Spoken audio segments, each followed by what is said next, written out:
বাংলাদেশ পুলিশের মহাপরিদর্শক চৌধুরী আবদুল্লাহ আল মামুন বলেছেন, সারা দেশে জঙ্গি তৎপরতা ও সন্ত্রাস দমনে পুলিশ সাফল্যজনক ভূমিকা পালন করেছে।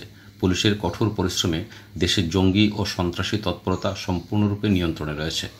তিনি আরও বলেছেন, আইনশৃঙ্খলা পরিস্থিতি নিয়ন্ত্রণে রাখতে তারা প্রয়াস চালিয়ে যাচ্ছেন। এজন্য প্রধানমন্ত্রী সময়ে সময়ে বাংলাদেশ পুলিশের জনবল বৃদ্ধি করেছেন, লজিস্টিক ও ইকুইপমেন্ট দিয়েছেন এবং দেশে বিদেশে প্রশিক্ষণের মাধ্যমে পুলিশ বাহিনীকে একটি শক্তিশালী বাহিনী হিসেবে গড়ে তুলেছেন। শুক্রবার 17 মে দুপুরে সুনামগঞ্জ শহরের লঞ্চঘাট এলাকায় পুলিশ ফাঁড়ির নতুন ভবনের উদ্বোধন শেষে সাংবাদিকদের প্রশ্নের পরিপ্রেক্ষিতে তিনি কথা বলছিলেন। এ সময় উপস্থিত ছিলেন সিলেট রেঞ্জের ডিআইজি শাহ মিজান শাফিউর রহমান, সিলেট মহানগর পুলিশ কমিশনার জাকির হোসেন খান ও সুনামগঞ্জ জেলা পুলিশ সুপার এহসান শাহ।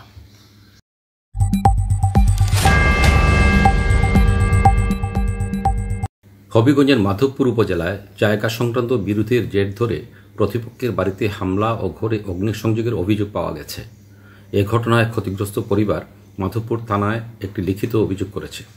এতে উল্লেখ করা হয়, উপজেলার চৌমোহনী ইউনিয়নের বিষ্ণুপুর গ্রামের নূর ইসলামের সঙ্গে তার প্রতিবেশীর জায়গা জমি সংক্রান্ত বিরোধ ছিল।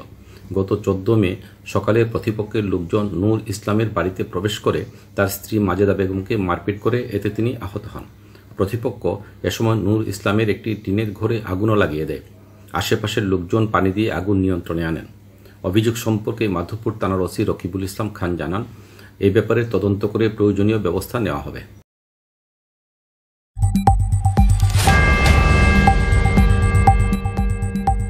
বাংলাদেশ হিন্দু বৌদ্ধ খ্রিস্টান মহিলা ঐক্য পরিষদ জামালগঞ্জ উপজেলা শাখার নবনির্বাচিত কমিটির পরিচিতি সভা অনুষ্ঠিত হয়েছে। শুক্রবার 17 মে দুপুরে জগন্নাথজিউর আখড়া প্রাঙ্গণে এই পরিচিতি সভা অনুষ্ঠিত হয়।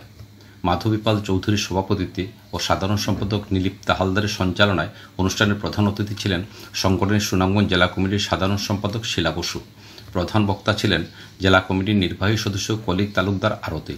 বিশেষ অতিথি ছিলেন হিন্দু বৌদ্ধ খ্রিস্টান ঐক্য পরিষদ জামালগঞ্জ উপজেলা শাখার সভাপতি পূর্ণেন্দু ঘোষ চৌধুরী ও সাধারণ সম্পাদক অঞ্জন পুরকায়স্থ।